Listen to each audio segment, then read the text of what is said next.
ito yung choke ng ating rider curve mga master. Ito yung ginagamit natin to. Ayan. Ito yung gagalawin natin kapag gusto nating mag-choke sa ating motor kapag hindi siya aandar or hirap siya umandar. So galawin lang natin yan sa yung choke. So kung sa carb naman mga master, ito naman siya. Ayan, sa carb. Ito naman yung choke. Kapag i-choke natin yan, itaas lang natin. Yan. Naka-choke na yan. Kapag ibaba naman na natin, tanggalin naman na natin yung choke, ibaba naman natin yan siya. So yan mga master. So para saan nga ba yan choke na yan mga master? So ginagamit natin mga master para pag ang ating motor ay hirap umandar o ayaw umandar, so itry natin i-choke para sa ay umandar, o di kaya naman hirap siya umandar, kaya kailangan natin i-choke para umandar o makahigop siya ng solid na gasolina mga master. So ito yan sa mga master. So kapag i-choke natin yan, ayan sa ito ay hindi naka-choke. Ayan siya. Ayan, ito yung ating carb. Ayan. Kapag ganyan ay hindi yan sa naka-choke mga master. Ano yan sa normal. So ito naman yung naka-half choke. Half lang to, half. Atas lang natin ng konti. Yan, naka-half yan. Ito naman yung full. Ayan. Saradong-sarado yan sa mga master. So ganun din dito. Kapag ano natin to sa ating rider curve,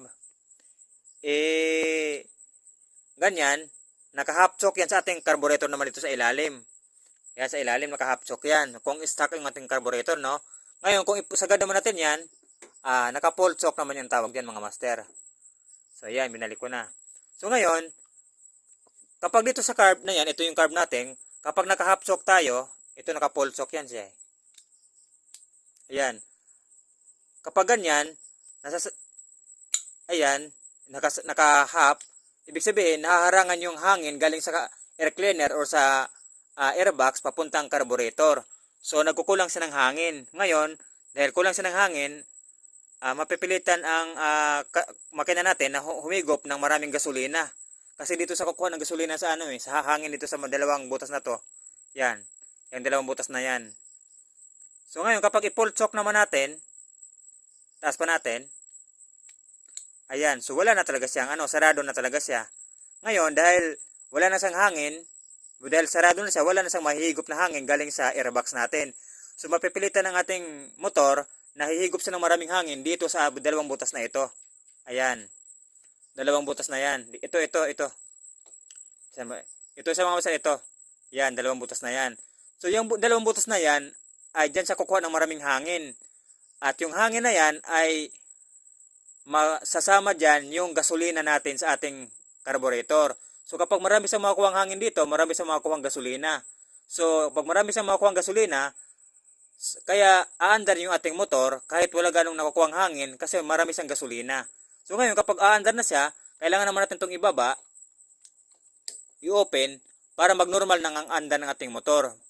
Para makuha sana sa maraming hangin, hindi na sa mapipwersa ang ating motor naman, puro naman gasolina ang laman, wala namang ganong hangin. So kaya sa aandar kasi marami siyang nakukuha ang gasolina. Kasi dito sa kukuha ng maraming hangin sa dalawa na yan. So kailangan ito mga master kapag maglinis tayo ng carb, itong hangin na ito, itong dalawang butas na to sa ating carb, ayan talaga yung sikreto natin na kailangan nating linisan yan, kailangan bugahan ng hangin. Kasunod yan sa paglinis natin dito, yan siya. Ito sa ating ito yung ating main jet main jet, pilot jet, at ito naman yung sa naman to, sa hangin naman to, air and mixture naman to sa hangin.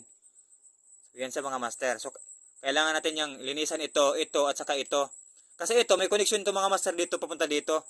Ayan. So kung tingnan natin yan, itong butas na ito, diretso yan hanggang dito.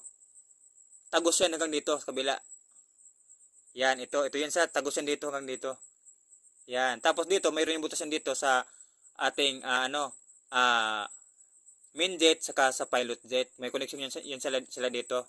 Para dyan, itong hangin dito na dadaloy, kukuha yan ng gasolina naman dito sa pilot jet saka sa main jet. Ayan siya. So kaya nakukuha siya ng maraming gasolina. So ito yung butas na yan yung pinanggagalingan ng pagkuha niya ng gasolina. Kaya kapag nasasarduhan yung ating nagchuchok tayo, ayan, so wala sa nakukuha hangin galing sa airbox natin o sa ating air cleaner, So dito sa kukuha ng maraming hangin sa dalawang butas na to. Sa dalawang butas na to, dito sa kukuha ng maraming gasolina, kaya mapapandar yung ating motor kasi marami siyang gasolina na nakukuha. Kaya yun yung paggamit ng choke mga master. So kailangan itong choke na to, parang ano to mga master, parang turbo kung tawagin to, para makuha lang ng maraming gasolina. Ayan. Ito yung half choke, ito naman yung full choke naman. Ayan. So ito naman dito naman sa ating ano natin manual sa manubela. Adjust naman to, pwedeng half. Ayan, half yan, tapos full naman natin sagad na. Yan yung full. So ginagawa yun mga master kapag sa umaga yung motor mo hirap paandarin, lalo na kapag medyo low compression na yung motor mo, nagsuchok tayo para makukulat sa maraming gasolina para hindi mahirapan yung motor natin. O di kaya naman nagduloko, naubusan ka ng gasolina, o di kaya kung anumang sira sa motor mo, so kailangan na natin mag-choke para lang mapirsa sang mapaandar, makukuha ng maraming gasolina mga master. So ayan siya.